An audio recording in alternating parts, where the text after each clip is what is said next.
Kinutulungan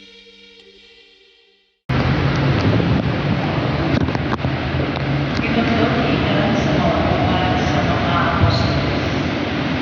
Sa limang ibuhian na sila, si Pedro o si Juan namalig sa ilang mga kauban kung ilang isipilon nila ang isulti sa mga kalatuan sa mga pari o sa mga kalatuan sa lungsod. Sa pagkalumog ng ini, nakiusa sila tanan pag-ambot sa Diyos.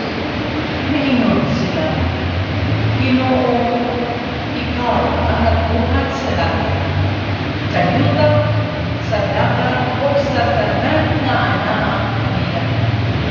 Pinaagi sa Espiritu Santo, misulti ka sa among amahan na si David, na imong sulutan sa iyang pagkaroon. Ngano nasukuman ang higit-higit o ngano nagkaroon ang katawan o mga unang ang walay kapasyanan.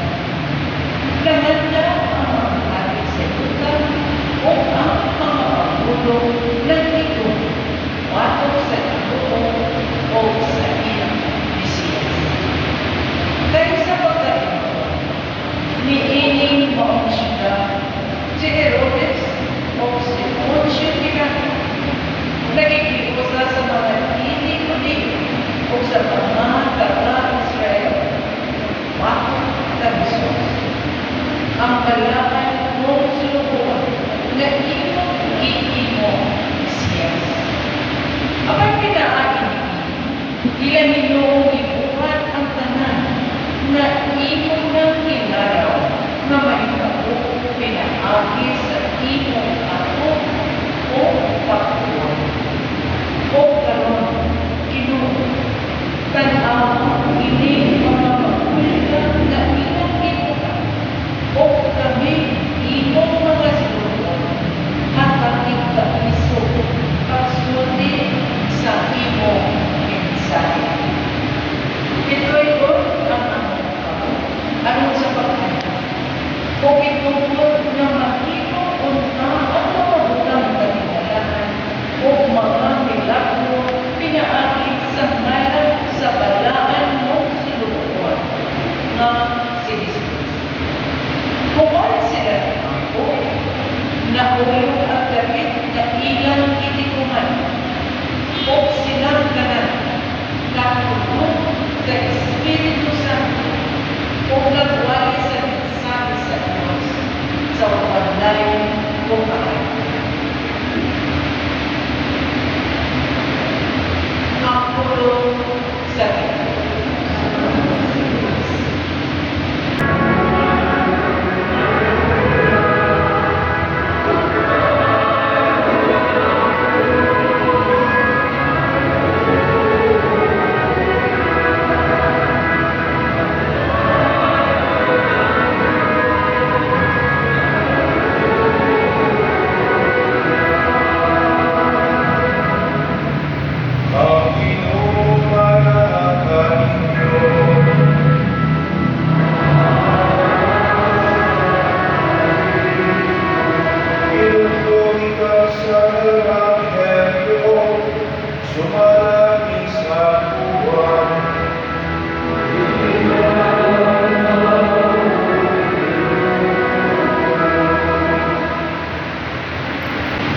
May usa ka pahulo sa Baudio nga ginatnan ni Nicodemo nga usa ka sakop sa pundok sa mga Pariseo.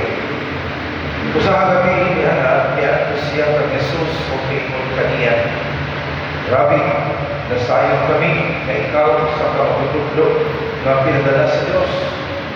Walay mamahimo sa mga milagro na imong gipabuhat gawas kun ang Dios magbuhat kaniya. Si Jesus nituban, sutihan ko ikaw, walay makita sa gingharian sa Diyos, gawas kung siya matao ang usap. Kung saan man pagkatao ang usap, sa katao, nagulat niya.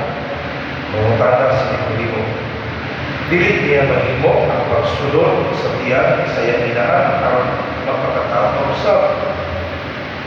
Si Jesus ituwag, sugihan ko ikaw, walay magsulod sa ingalitan sa Dios, gawas kung matao siya pinaagi sa tubig sa Espiritu. Ang gianak sa tao, tao usa. Ug ang gianak sa Espiritu, Espiritu usa. Ayaw ikahigulong na ako nagingon kanimo nga kinahanglan pagpakatao kamo pag-usab.